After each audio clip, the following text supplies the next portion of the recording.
Hello YouTube, it's Chris here, and in today's episode we're going to be doing a full test and review of the brand new Battle Tack Double Lock Karambit. So stick with me.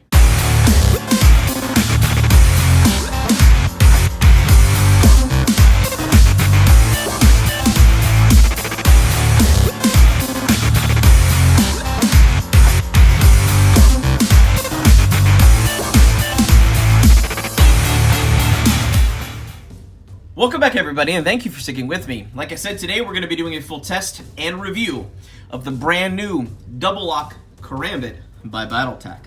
For many of you who have seen the most recent Mission 32 from BattleBox, you will have seen this knife featured as the Knife of the Month Club in the Pro Plus edition of BattleBox. Battle Tack is going to be a new product line from BattleBox, so they're trying to morph from strictly a box service into a company that designs and possibly, I'm not 100% sure, manufactures their own knives and tools. The only two True Blue Battle Tack offerings that I know of is the Double Lock Karambit and this Kubaton. I like it, it feels really good in the hand, and we tested this and it does a really good job considering it's made of aluminum. As long as they keep the quality up to what I've seen so far in these two products as their first two in the line of Battle Tack, I think they'll end up doing pretty well. No one's tested this thing yet, so for this being the very first knife, I want to kind of see on what track BattleBox is on their line to create their Battle Tack series of blades. Now we've already been testing this and using this for over a week, and as you can see, it is already had some use.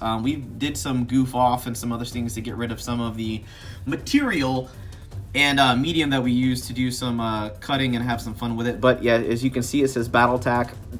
Overall, it has a very kind of angular, futuristic, industrialized vibe to it. However, most often I don't like Karambits. They're not very comfortable. I don't like them very much. But this one tends to not suck in the hand. The thumb hole isn't too big, the handle isn't too big, and I have large size hands. It fits pretty well, and it gives me everything I need. Also, in addition, instead of being a liner or a frame lock like most of them end up being, this is a lockback design, which is rather interesting, but it sports this double lock design, so when you engage this, you try to close this, it keeps it from closing, which is kind of nice. It's just an extra safety feature. And then when this is disengaged, you can also do this to make sure you don't accidentally deploy it in the pocket, which is very rare. Most folding knives don't do that. But once you open it up, you can single-hand operation this blade pretty simply. But we wanted to get an overall feel for the knife, and we did some testing over the past week with this blade, so this is kind of an initial test and review on this blade. It did cut us, it gave us a little bit of a love bite. Traditionally, these knives were fixed blades of Indonesian origin, and the concept of a karambit, it looks like a weapon, but it was actually designed to be like a hunting tool, like a skinning blade. It was used for fishing and skinning different animals. In Indonesia, they found that in battle, it does provide a handy and devastating weapon in combat, and with the traditional ring that is attached to the back end, it made it a very secure, locking, close quarters combat weapon.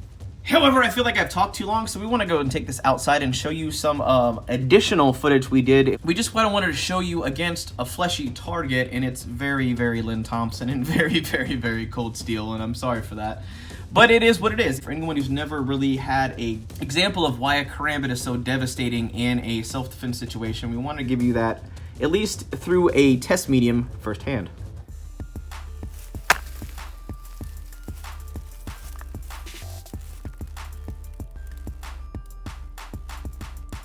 That little wrist flick, it's just devastating on meat. This is why this as a self-defense weapon is so dangerous. Even at 2 1/4 inches, this steel is just, it's devastating.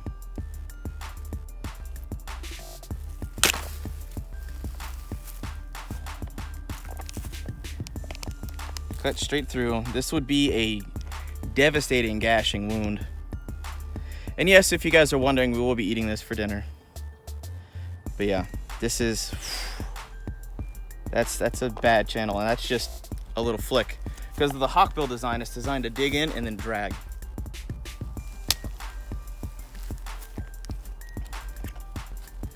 And as you can see, the wound channel starts here. It gets really, really, really deep. This could get into organs as deep as that is. It's scary. And that double locking feature, I really like it. We did a few cuts so you can see the devastation. Now we have the double lock feature engaged on the Karambit, and we're just gonna have some fun with the rest of the spare ribs. So we're gonna call this food prep.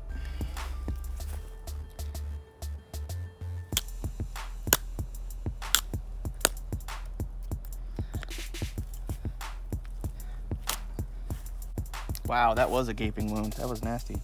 I'll try up here. See what that little nick did. Yeah, that hit the bone, but that would hurt a lot. Cutting through several layers of bone. It's doing nothing to the blade either. Wow. Going right between the ribs. That'd be a nasty cut to mess with. I mean, this thing will literally just slice nice and clean on its own. That's just nice little slow cuts. But what makes, in a situation for self-defense, what makes a Karambit so scary are the little wrist flicks. Because of the way the hawkbill works, it just makes it where it catches in, hooks right into something, and it doesn't want to let go. It wants to grab and pull, just like it did here. It grabbed the bone and pulled down, and that was really devastating. In case you didn't believe this, babe, what's that in the bag? The ribs. Yeah? Yep. Dinner. Yeah. Well, I hope you guys enjoyed that test footage as much fun as we had actually going outside and field testing this. It is an awesome blade. You'll have an ability to have a good self-defense weapon. You can take this out hunting. You'll have a really good tool. It is designed to cut into flesh. It is designed to skin things alive. This is designed as one of the most devastating cutters because of the fact that the original design came from a tiger's claw. It came from the hawkbill style of blade shapes. It lends itself very well to cutting, thrashing, and slicing. Now, because I am who I am, I want to make sure that if you do use this in any environment, it's not going to close on you.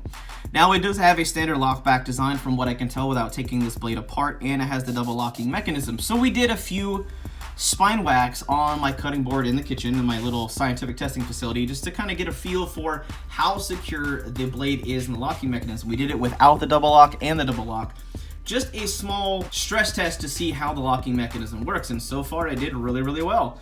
We did a few spine whacks on it. It didn't have any failures or any issues that we saw, and it still is a Loctite blade. So however this is being made and whoever's officially manufacturing, whoever they're deciding to go with, is doing a really good job on this knife so far. But that just about does it for now, and if you enjoyed the full test and review of the brand new double lock Karambit by Tack, definitely give this video a big thumbs up and share this out with your friends and family in your social media networks so we can keep growing, thriving, and making awesome videos for you guys. But that just about does it for now. Hope you guys have an absolute wonderful day.